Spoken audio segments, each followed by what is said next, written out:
What's up, tech lovers? Welcome back to the channel. Today, we're diving into the best Samsung phones of 2025. Whether you're a camera enthusiast, a gaming pro, or just need a powerhouse in your pocket, I've got you covered with the top picks Samsung has brought to the table this year. Number 5. Samsung Galaxy S23 Plus. The Galaxy S23 Plus is a superb alternative to the ordinary S23, but its much higher price makes it difficult to sell to anyone who is satisfied with the much smaller size of its smaller sister. Furthermore, because there aren't many notable upgrades over the S22 Plus to be found here, aside from processing power, battery life, and more storage options, this is probably a phone best suited to Galaxy newcomers, or those who simply can't afford the exorbitantly priced S23 Ultra. Because Samsung's once iconic contour-cut metalwork has been removed from around the camera array, the S23 Plus has the same appealing look as the standard 23, albeit in a larger 76.2 x 157.73 x 7.60 TOM package. The 6.6-inch 2316 x 1080 pixel screen on the S23 Plus is large, brilliant, and responsive, even if it is mostly identical from its predecessor. The phone's adaptive refresh rate and brightness settings are also significant pluses.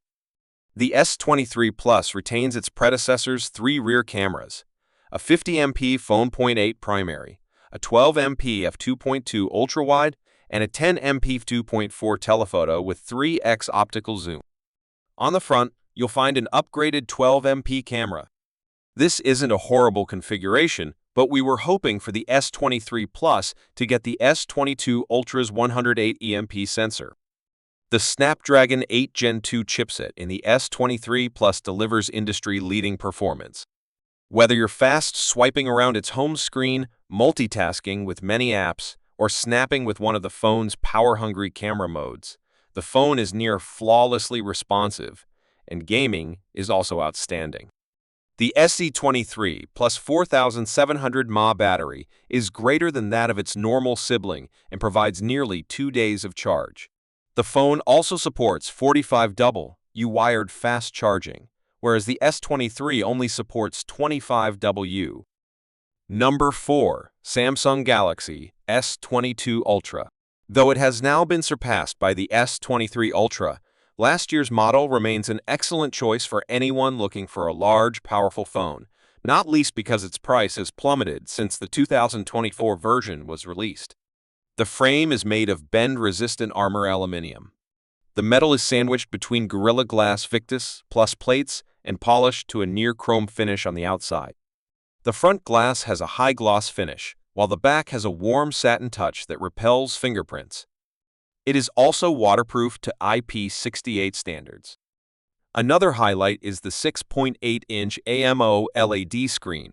It has a resolution of up to 3088 x 1440 pixels, WQHD+, which works out to 500 PA and equals the S23 Ultra. In comparison, the iPhone 13 Pro Max's 6.7-inch 2778 x 1284 screen has 458p. It's worth mentioning that the S22 Ultra's default resolution is FHD+, which Samsung claims consumes less battery life. However, we switched midway through our testing and didn't detect much of a difference. The camera is the clear highlight of the S22 Ultra. There are two 10MP telephoto lenses, one with an f/2.4 aperture and a 36-degree field of view (FOV), and the other with an f/4.9 aperture and an 11-degree FOV. A 12MP ultra-wide camera with a 120-degree FOV is also included, as is a 108 EMP main-wide camera f/1.8 with an 85-degree FOV. The zoom capabilities of the S22 Ultra easily outperform anything we've seen from a phone camera previously.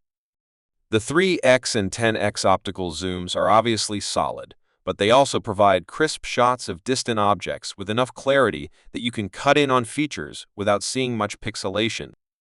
The S22 Ultra never let us down throughout nearly a week of rigorous testing. It's a powerful and quick phone. In Geekbench benchmarks, The 4nm processor. In our test phone, it's the Qualcomm Snapdragon 8 Gen 1 chipset. UK and Australia receive Samsung's own Exynos 2200 chipset. Doesn't exceed Apple's A15 Bionic, but raw numbers seldom tell the whole story. Although Apple's stats are superior, the S22 Ultra did not feel any slower across any tasks. The only time we saw a minor slowdown was during 8K video playing. Number 3. Samsung Galaxy Z Fold 5. Except for the ability to ultimately fold flat, Samsung hasn't attempted to reinvent the genre or dramatically improve the foldables display or style with the Samsung Galaxy Z Fold 5. Instead, it adds a few minor but welcome improvements over the Z Fold 4, as well as a new chipset, but leaves opportunity for development. While the Z Fold 5 isn't significantly different from the Z Fold 4, its flat folding form design tackles the series' greatest design flaw. Its excellent build quality and IP-certified water resistance set it apart. The main display is a 7.6-inch dynamic AMOLED-2X display with a resolution of 2176 x 1812 and an adjustable refresh rate of 1 to 120 Hz. The low end of the range saves battery life by not refreshing the screen when it isn't needed, but the high end means smoother games and video action. Meanwhile, the cover screen is a 6.2-inch dynamic AMOLED panel with a resolution of 2316 x 904. It features an adjustable refresh rate as well. However, the small aspect ratio isn't ideal. The Z Fold 5 has the same sensors as the previous two generations of Fold, but they're powered by a more powerful chipset. A selfie camera is also present on the cover screen, as well as a low-quality selfie cam beneath the main screen. We're glad the Z Fold 5 features Qualcomm's top-of-the-line Snapdragon 8 Gen 2 CPU, as it requires all the power it can get to perform multitasking gymnastics. Number 2. Samsung Galaxy A54. The A54 is effectively a light version of the Galaxy S23, which is farther down the list, bringing several range features to a lower price point. It's not the cheapest phone Samsung offers by a long shot, but it's certainly mid-range and well worth considering if you're on a tight budget. The phone is medium-sized, measuring 158.276.78.2 and weighing 202 g. It's not too huge to be awkward to use, as long as your mitts aren't too enormous. It's also undoubtedly appealing, using the S23 series floating camera design language. Other colors are equally lovely. The Samsung Galaxy A54 has one of the best-looking screens on a phone at this price point. It's a bright, colorful 6.4-inch Super AMOLED panel with FHD Plus resolution, 120 Hz refresh rate, and 1000 nits maximum brightness, which represents a significant improvement over its predecessor. The main camera is an optically stabilized 50 MP f/1.8 sensor, joined by a 12 MP ultra-wide and a 5 MP f/2.4 macro sensor, after removing its predecessor's depth sensor due to all focus pixels on the new main sensor. The snappers take images that are vivid and colorful, making shots of wildlife, cuisine, landscapes, or people pop. The dynamic range is good for a phone at this price, and photographs are crisp as long as they are taken with the main camera. The Galaxy A54 may outperform similarly priced competitors in terms of camera and display, but it falls short in terms of performance. The Exynos 1380 is a home-brewed piece of mid-range technology from Samsung that, while capable, falls short of comparable price competition. The 5000 mAh battery is on the large side, but we see this kind of power in a lot of mid-range phones. The phone's vivid screen and 5G take a lot of power, and we found that it comfortably lasted a day between charges, but no longer. The Samsung Galaxy A54 offers surprisingly high-end specs for its budget in some areas, but it falls short in others. Number 1. Samsung Galaxy S23 Ultra. Despite having a similar appearance to the S22 Ultra, the Galaxy S23 Ultra is packed with advancements that propel it to the top of the Samsung phone rankings in 2024.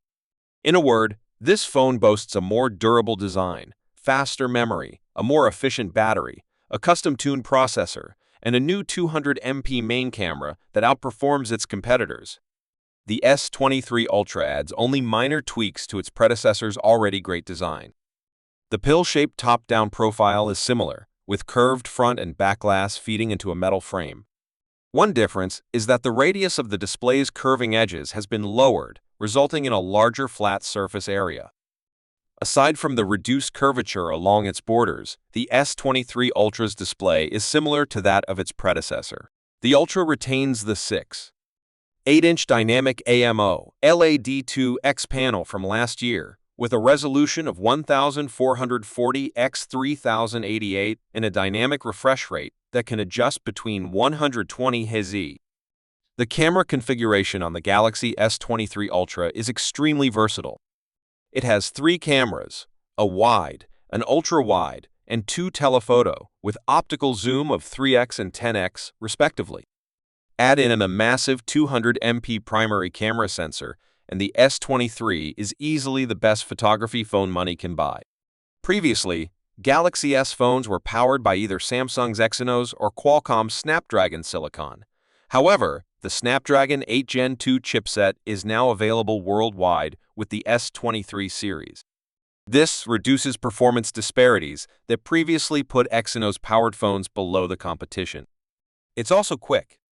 Very quick. The S23 Ultra retains the same 5000 mAh battery as its predecessor, as well as 45W wired charging, wireless, and reverse wireless charging compatibility. During testing, the phone had some of the longest screen-on-time per charge, roughly 8 hours, of any device we've recently tested.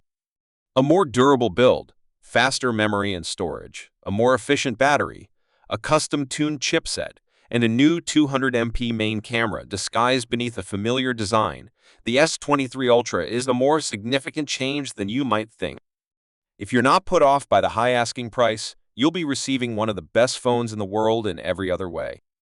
Max brightness still falls short of the iPhone 14 Pro's 2000 nit peak. The S23 series all top out at 1750 nits, but movies, games, and other images appear fantastic in real-world viewing. Meanwhile, Samsung isn't making any new claims this time around about further reduced S Pen latency or additional air gesture functionality, but it's already impressively responsive. Wacom-supported tech allows for 2.8 misses latency, and the user experience has been augmented in other ways that appeal to productivity.